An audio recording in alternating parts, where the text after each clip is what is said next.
Cafe connoisseurs, today is a good day. Things that I know that God is attached to. We have the one and only Syleena Johnson. That's where my joy lies. Difference maker is what you think about yourself. Hello, somebody. Not what everybody else. I wanted to be a doctor. That song made me walk out of that relationship. You chose the right field, man. For I have cancer, and this song is the song that ministered to me. Maybe I can be curvy and get away with being fine. What would you tell that 25-year-old Syleena? I would tell her to believe in herself, no matter what. Next on the Health Mastery Café. Hey, it's Dr. Contessa, and you are watching the Health Mastery Café with Dr. Dave. Now, many of you know Syleena Johnson. She's a woman of many talents. And this is not like on LinkedIn, right? People put on everything that they ever did in life. Hey, I'm an accountant. I'm an entrepreneur. I took the garbage out once, you know. This is real. And that is a talent. Ask my wife. I never do it. But most of you will know her as a Grammy-nominated singer and songwriter. But also a TV host. That's where we met. We met on a show called The Sister Circle. I also want you to know her as an author, mother, a daughter, and, as it turns out, one of the most fierce, passionate individuals when it comes to health and lifestyle. I call her Songbird. Please welcome to the cafe, everybody, the most unforgettable songbird, Miss Syleena Johnson. Yeah. You got it. Okay. You got it. It's yours.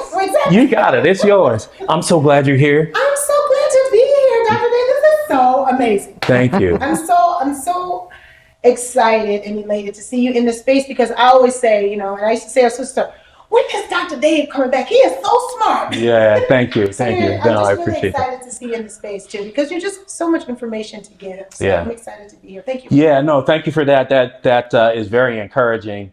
And we've been trying to get you on since the beginning of the show. And we made that thing happen. Yes. I want people to start to really understand why I want you on the show. Okay. And talk about a lot of things.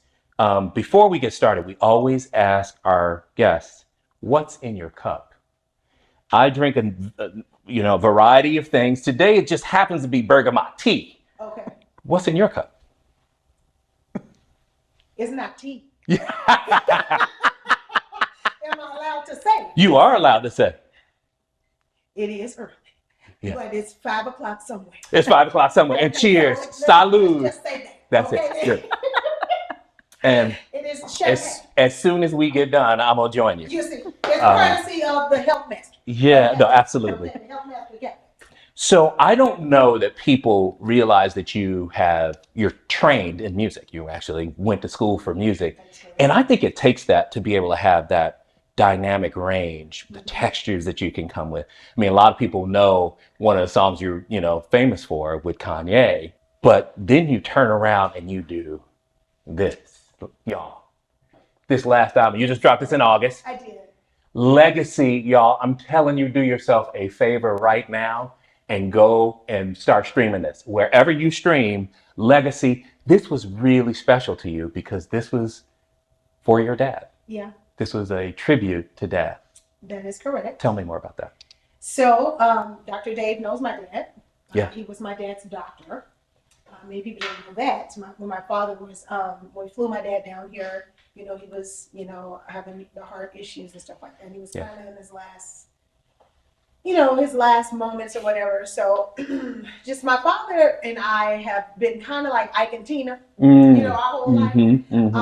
But musically, he is the only one. Him and my Uncle Jimmy actually were the only ones, but him mainly, obviously, because he's my father, were the only ones that I really had a real connection with in terms of music. Music, that's where it came from. So no one else in the family, all the people on my dad's side. So like my grandfather taught all of his, my dad and all his brothers and sisters how to play instruments. Yeah.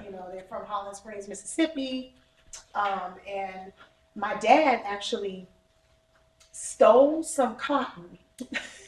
Stole some cotton. Stole some cotton and sold it. Yeah. This is the story. And so he can get money to come to Chicago because his mom and brothers had already left. And they grew up on a cotton field. Like they were literally picking cotton. Yeah. And so my dad, when he was younger, when he was like 12 or 13, I think he stole, him and another one of my dad's brothers, they stole cotton and sold it so they can go to Chicago. Go to Chicago. And that's where the blues began, And the rest is history. The rest is history. Syleena Johnson laid it down. Exactly. But I wanted to, so my dad was one of the most sampled artists of all time. He's been sampled over 1,000 times. Wow. And a lot of people don't know that by everybody. Yeah. From Kanye to Jay-Z to Will Smith to Michael Jackson to everyone. And so he spent a lot of time in court suing people, which is I think attributed to the stressors of his life. But what I wanted to do with this legacy album was sample him on every single record, rightfully so, considering that we own the estate now. Yeah. And so I wanted to sample him the proper way, like he's supposed to. Not saying that the way he was sampled before was improper. Right. You know, they just made fork over some of that loot a little bit. Let me show you how to get down. Yeah. So it's an homage to him to show the similarities in our gift, you know, and to just, I don't know, kind of close that unfinished or unsettled energy that my father and I had when he was here. Yeah. You know? And even in his passing, he was, I don't want to call it deathbed. I don't even know what you call that. But he was in the bed and he was getting ready to go into that phase of, they call it, my sister calls it transition. Or something. Okay. Yeah. And he was playing one of his songs on the TV thing, and I was singing along, and he goes, "Beautiful," and then that was it. Wow. And I remember saying to him, "I forgive you. I hope you forgive me," in hopes that he heard it. You know what I'm saying? He wasn't really able to kind of speak back. Yeah. So this album was kind of the thing that, closed. For me. Yeah. Hopefully. Yeah. Well, and you had the foresight to do it in the right time. Yeah. And I will tell you, being with Patience in those times, I know he heard it. Yeah. Right. Remember, there is a different, existence apart from the physical existence. And that part will show himself. And I have a similar experience with my mother who passed on. They don't go that far. Look out for your father. He's going to show up in a very unique way. Oh, God. Look out for him. And it's going to be good, though. It's going to be good. He probably got the, and because, and I love that you did it. I mean, a number of these tracks, right? I mean, especially the first one, right? Black Balloon, when you hear that tenor voice hit, I mean, it's just so good. Y'all, did I say go stream this right now? The second track, Black Balloon. There's a lot more to sort of say about that, but I wanted to get into, before we talk more about music industry, why, in part, Dad may not have been as present, let's say, was the music industry. But before we get there, I want to turn just a little bit to this, because here's a picture. She's sharp, ain't she? Man! She was bad. Now we're going to put this up for y'all. She's coming back. Tell me what you think of when you see her. A pain. It was a pain. You were a pain. Or it was painful. Or you were in pain. It was a painful process because, but it was joy, pain and joy. And strength. I didn't know I was this strong, meaning mentally. Because I've been training my whole life. I've been a 3-sport athlete. You train basketball, tennis, track, all that stuff. But this was a different experience at 42 years old. 42 years old. 42 years old. You went out to compete, or were you just doing it and somebody said, "Hey, let's compete"? No. That was your goal. This was my goal. I am going to compete. When I was in my 20s, I had a trainer in Chicago who was a competitor, and I came to him in my 20s and I asked him to do it. And he was like, "You're not going to be able to do it because, it takes way too much focus and it's way too hard and you're going to give up." Basically discouraged. You can't do it. Right. So I just was like, "Oh, okay." But then being on Sister Circle, which I miss dearly. Yeah. But being on Sister Circle, there was such a woman empowerment piece to it. And because I was already starting to do it before I had started filming Sister Circle, or, started doing Sister Circle because it was live, I just said, you know what? The one thing that's going to make me be accountable are Black women. I'm going to announce it on this TV. That's it. And if I don't do it, I'm going to look a mess. That's right. So a national accountability partner. right there on the spot. Up. Yep. Sure And did. boy, oh boy, And they got did me you. there. Yes. They got me there, yeah. So tell me what you said the pain, it was a pain doing it. You don't mean just physical pain, but there was some physical pain.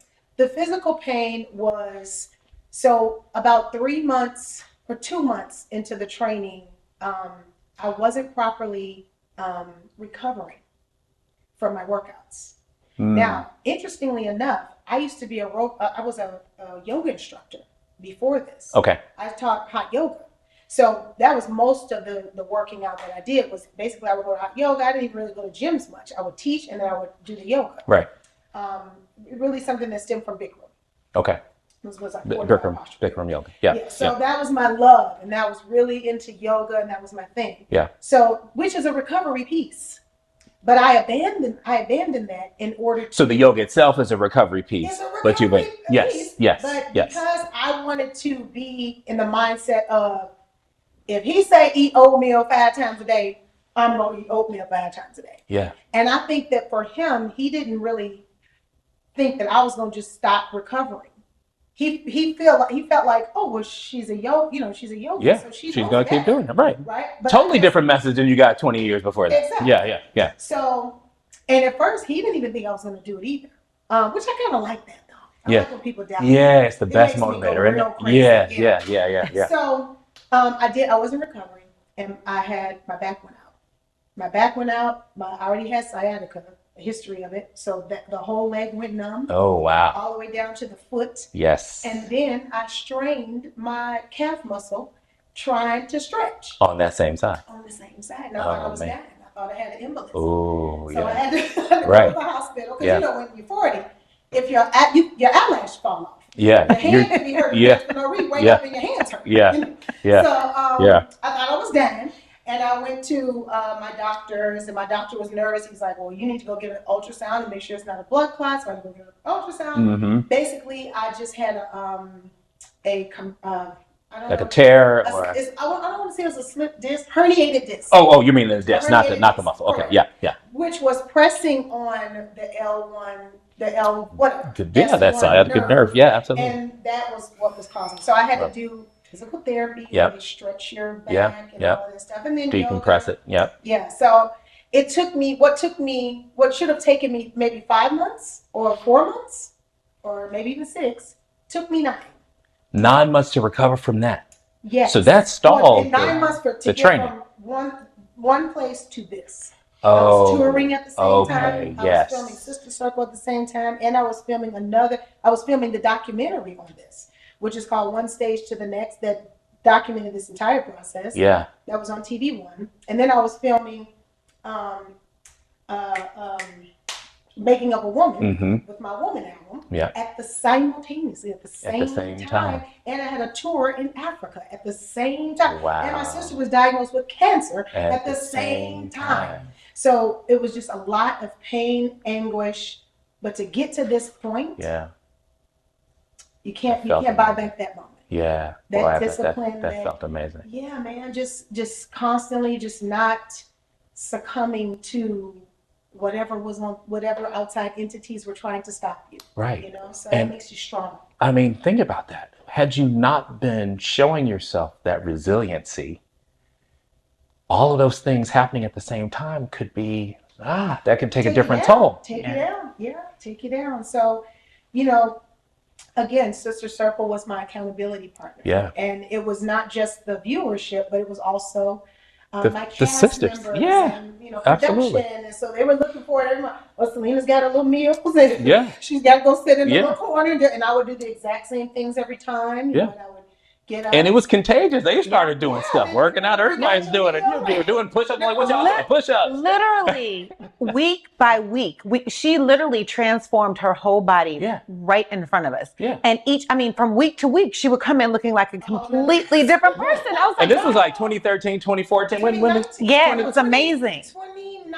2019. Because right after That's I right. competed, The pandemic. And that's when that's right. for another one, the That's Linda right. Murphy one. Yeah. And then the whole world shut down. Yeah. No, I remember that. And I think Tegna made the wrong decision.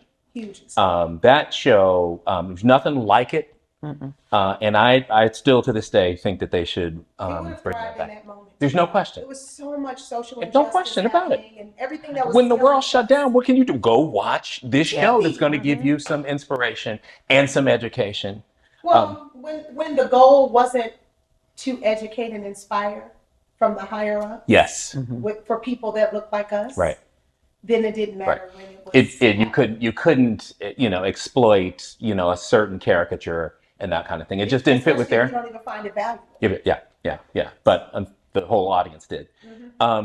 You seriously, and all the guests that y'all kept getting over and over again. It was like a family place, and just the coolest thing about Sister Circle that I loved, it showed Black people not just as celebrities, but superstars in the community, In the community. world. Doctors, chefs, lawyers, authors, babies with companies, Yes. entrepreneurs, Yes. business. Yes. Like it was just Yes. a well of. It was the right representation of our people. It was as diverse and varied as we are. Yes. And again, they made a big mistake. I mean, at the end of the day, I think that's what this is, right? Yeah. We've got to take opportunities for you to keep doing that. And those shows that you just named help us continue to shine that And light. shows like this. Exactly. And shows like this, thank God.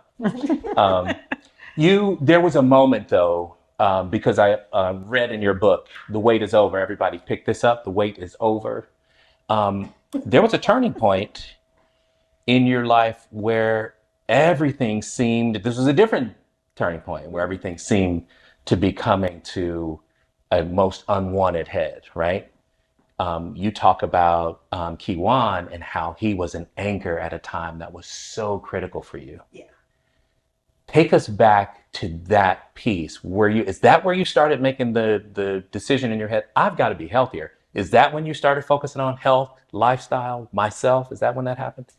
No, actually, but yet no and yes. Yeah. So before Kiwan, before Syleena Johnson, before any of that, I used to work out in the basement with my mom as a kid. Oh, you with always did. leotards on as a baby. Yeah. And watch Jane Fonda and what was it? Austin? What was her name? Jane Austen or something like that. But it was the Richard Simmons. All of those videos, the DVDs. Yep. I used to do those when I was a kid. I've just always been You always fascinated loved working out. with working out. Denise Austin. Yes. Denise Austin was my girl. Yeah. And I was just always fascinated with working out. And my sister, when she had her baby, her first baby, my older sister, she was trying to get her body back. And so that's what kind of introduced me to the tapes, to the VHSs. Yeah, absolutely. That's how they can't tell how old they are. We don't need to tell them either. But I was down to the VHS. Yeah, right. Like down to the circle. Exactly. But as a kid, and my dad was this, he had just turned Muslim. So he would, long story short, he was just a big health nut. So there was no pork, there was no smell. He just stopped everything. So he used to make these vegetables. And I was just enamored by my dad because he was a singer and he used to drink tea all the time. And now I understand. Oh God, he used to make zucchini dishes, and salmon croquettes. While my mother's on the other side making, chitlins, macaroni and cheese, mashed potatoes, all of the terrible stuff. Right. All at the same time. Exactly. Yeah. So I kind of was introduced to health and wellness at a young age, but not really very. I didn't really know a lot about it, obviously. Yeah. So, and then as I became a recording artist, I was in sports. So sports is sports. When you're doing sports, you're doing exactly what you're told. You're not counting calories. You're not doing anything. You're just doing what you're told. And when you're a kid, you're eating whatever because your metabolism is a certain way, so it doesn't matter, Yeah. So I was a 3-sport athlete, just very active. While I'm doing that, I'm in the band, I'm in the this, I'm in the church. I'm just doing 90 You always days. had like all the plates spinning at the same time. I'm a hay mom. I have a lot of jobs. Yeah. But I wanted to be a doctor. Is that right? I did not want to be a You singer. chose the right field, man. Let me tell you. Thank you, God, that you didn't let her do that. I could not do it. Yeah, I'm glad. And I realized me having to tell patients that your person is gone every other day, sometimes 3-4 times a day. Yep. no thank you. Yeah, absolutely. You're a very special man. Yeah. And, Yeah. Yeah. and you are ordained by Yeah. the Lord. I will Because take that let euphemism. me tell you something. I'll be at the hospital like this. Oh, Yes. we No. tried. I know. That's right. Families will be broken. I will have lawsuits left and right. That's right. But I was always into health and wellness. And so, after sports, it was, and then you go into recording artists. So now I'm thinking, oh, well, I know how to maintain my body. But I got to Jive Records. Now I'm 5'10", 165, 75 pounds. Right. In the hood, I'm popping. Right. I'm Yeah. size Exactly. 8'10". Right. I'm Yeah. from my popping. Right. No, I get to Jive Records, honey. They say, oh well, you're not small enough. You're too big. They wanted you smaller. They wanted me because think of my counterparts. Ashanti, the Beyoncés of the world, they're all very short and petite. very Yeah. small. Yeah. And I also wanted to model because I thought, I was tall enough to do it. Sure. But the straight size models are zeros and twos because they have to be able to fit sample sizes. Now I did eventually become a model. I signed with Wilhelmina. Okay. But I was in the 10-20. Many talents, I told y'all. I was in the 10-20 division, which was supposed to be sizes 10 to 20, but I was a 6'8". The sample sizes were 6'8", so we were lying to the people. I'd be in the size 6, like at the Ashley Stewart and the Lane Bryant ads. Yeah. And they would have my clothes clamped behind In the me. back. Oh, wow. But in my mind, once I was told I was fat at that Jive Records, one, as an athlete, competitive. Oh, I bet you I'm not fat. I'm about to go be 2 pounds. I'm going to show you how Yeah. But what that does is it ruins your mindset of what you really are supposed to look like, who you really are supposed to be. Right. So now I'm on this hamster wheel chase of trying to be something that I don't need to be. Right. Like even here, this picture, Absolutely. I'm 173. Yeah. On And that's stage. amazing. On stage. Yeah. Because it's muscle and all types of stuff. Yeah. So I didn't understand that Where part. that was coming from. Did that take you, did it take you down mentally, or were you just like motivated by the challenge? It motivated you initially. But it was wrong. It was the yes. wrong motivation. Yeah. So it sent me into a spiral of unhealthy living. Gotcha. Because it was more so about get down for this shoot.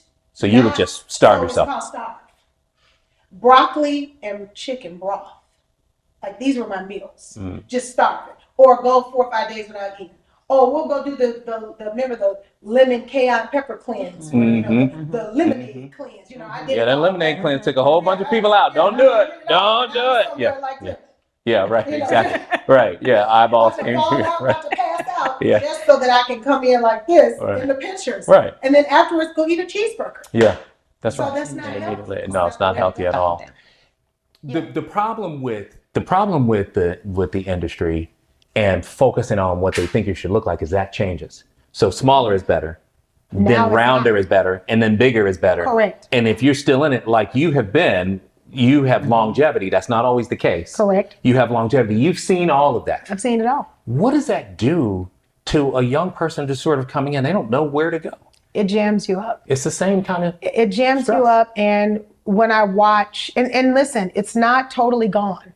There is still an underlying of women need to look like this, look like that. And now it's even worse because now they're trying to create curves. Right. Whereas before you just needed to be really thin. Right. But Small. now it's about go, Round. you don't have a butt, Curve. go get one. Curve. You know, if your waist is not small enough, make it that way, which is super dangerous in my opinion. You know, now I'm not opposed to anyone that wants to I've always been flat chested my whole life. So I want to get implants and they look really good, you know, or, oh, you know what?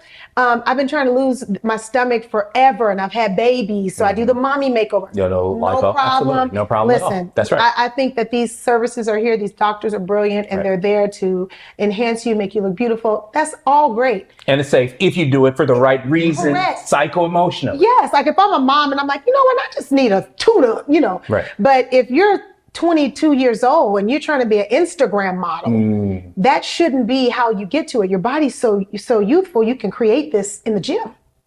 Do they see success and that's why they do it? Do they see, okay, well, she did it and she was successful. If I do it, I'll be successful. Is that where it's coming from? I think so, but I also think it's a vanity credit.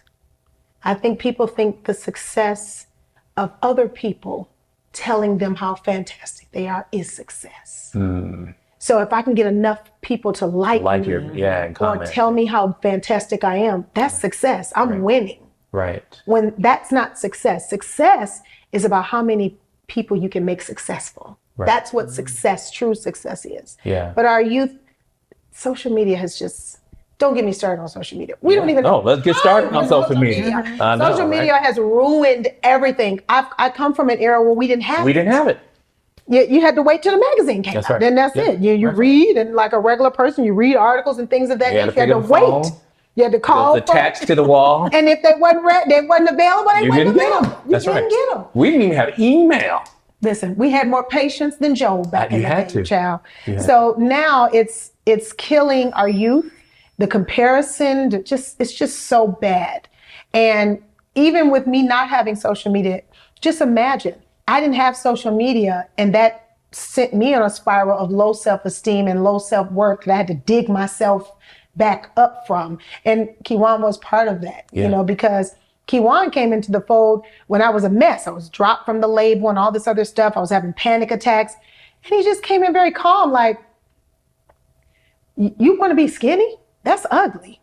That's how he'd be talking, like, that's not cute to me. I'll be like, so what you're telling me is I can have a booty? Right. That's all right to have a booty. Right. He was like, that's ugly to not have a booty. Yeah. So let me show you how good. He was like, let me show you how it's shot. So then I started to maybe I can be curvy and get away with being fine, So the balance of him loving me unconditionally helped me to love me unconditionally as well. Yeah. So the difference maker was you can stay in the industry because, like I said, we got staying power. You're still jamming right now.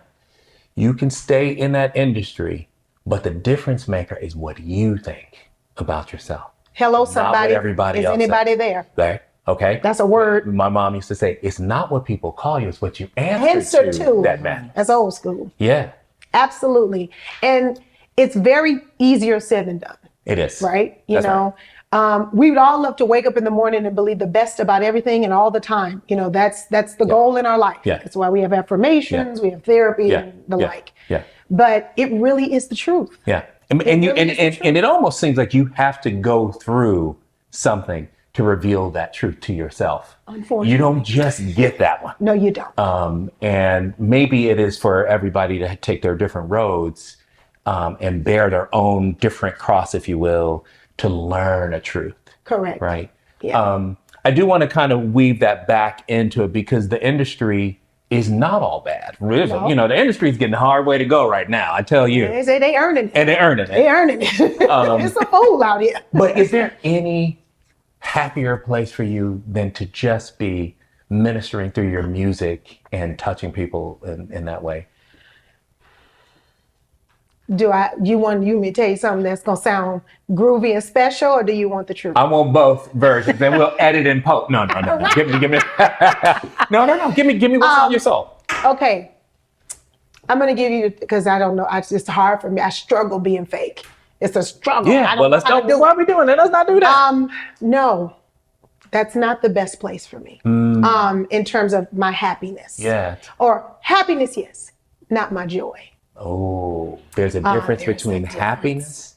Joy is through and through. Joy is different. Joy is sitting in the bleachers and watching my son be in his dream. Wow.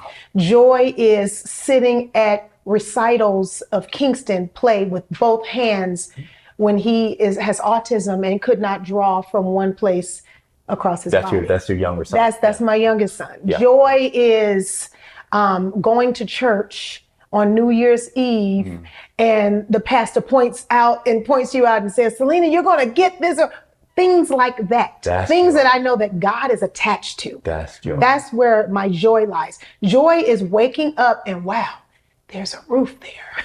Right. That's joy. Oh, that's a gratitude. Let me tell you something. Attached to that joy. Let me tell you, gratitude is the basis of my joy. Yeah. Sometimes I just walk around my house like, you did that, God. I snapped. You snapped. Yeah. Happiness is I get to sing songs that I love, that I wrote. Yeah. Now, I will say I do have joy when I'm on stage and I sing a song and a woman comes up to me afterwards and says, that song made me walk out of that relationship.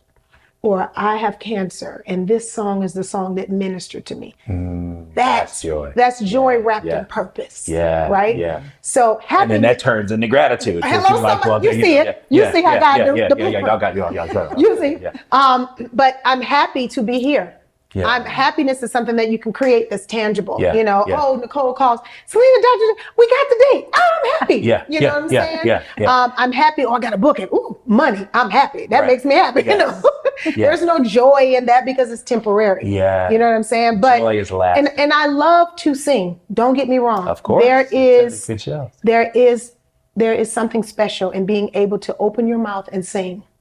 Not everybody can do that. So I am appreciative and I have great gratitude to God for that. But the industry, and I just have to be honest, keep it 100. No, please. It has soiled the joy that I used to have when I did it when I wasn't a recording artist. Yeah. I used to have joy just singing around the house. Right. I don't sing around the house much anymore. Is that right? I don't sing in the shower. And you think that's because of the experiences of the industry? Yes. That's the price that is paid in the industry. Do you think that's more common than not? Are there other people sort of is it just the minority people like really super happy that they're doing it? I have tons of friends and two of my closest friends is Leela James and Avery Sunshine. Two of my closest friends. And we will get on the phone and just let this industry have it. You hear me? Right. and we're kind of in the same place. It doesn't mean that we don't love to sing, but you've taken the love because you've made us sing to be able to survive.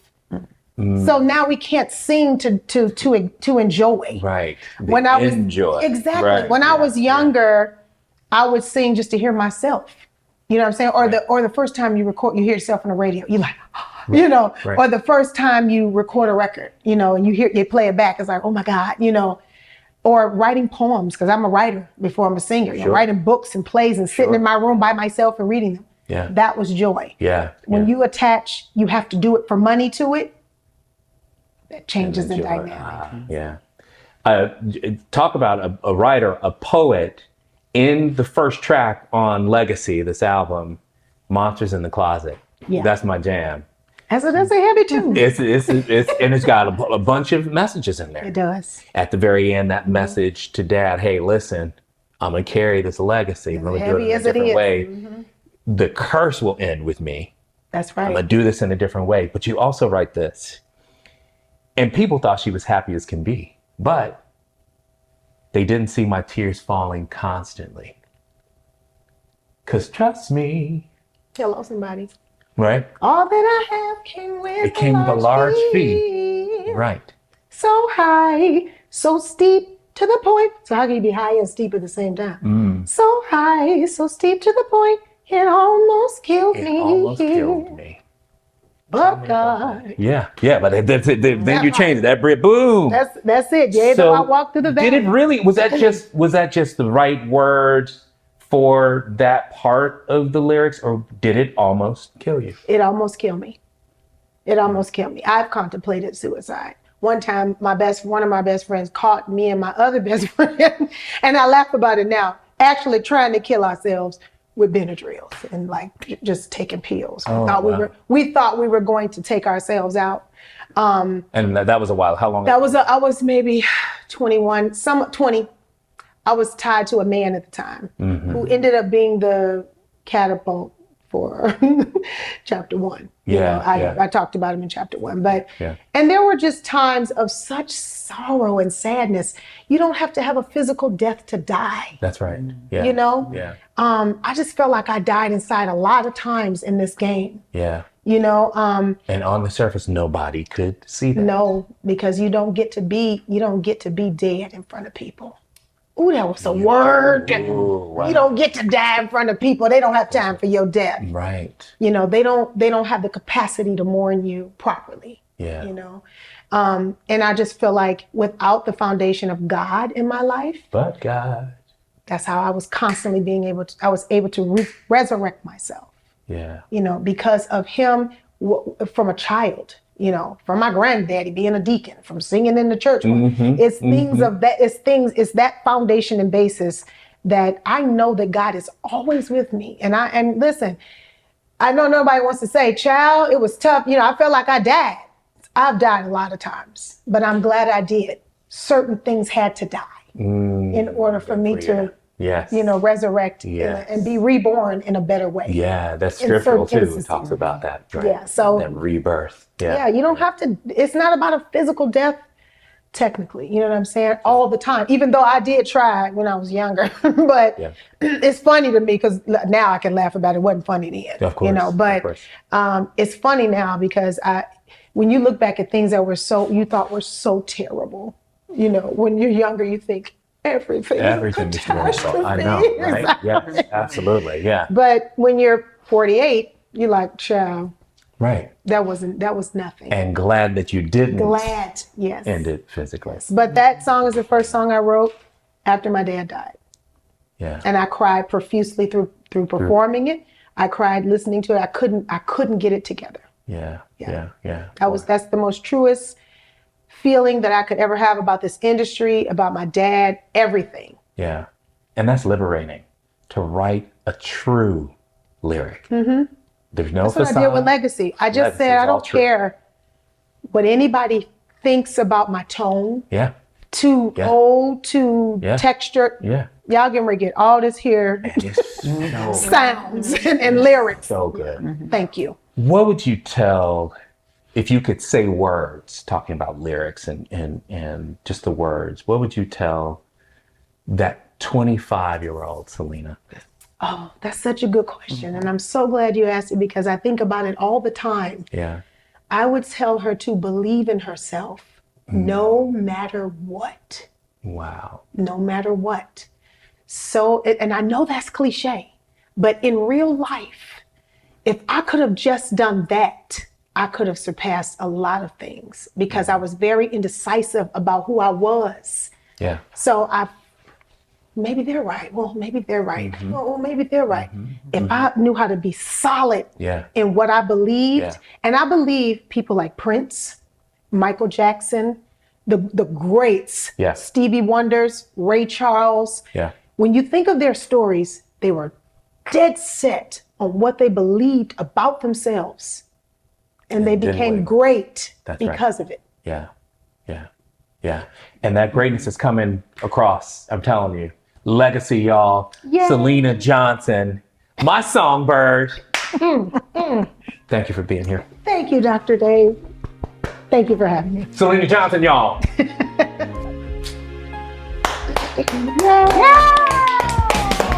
Yeah.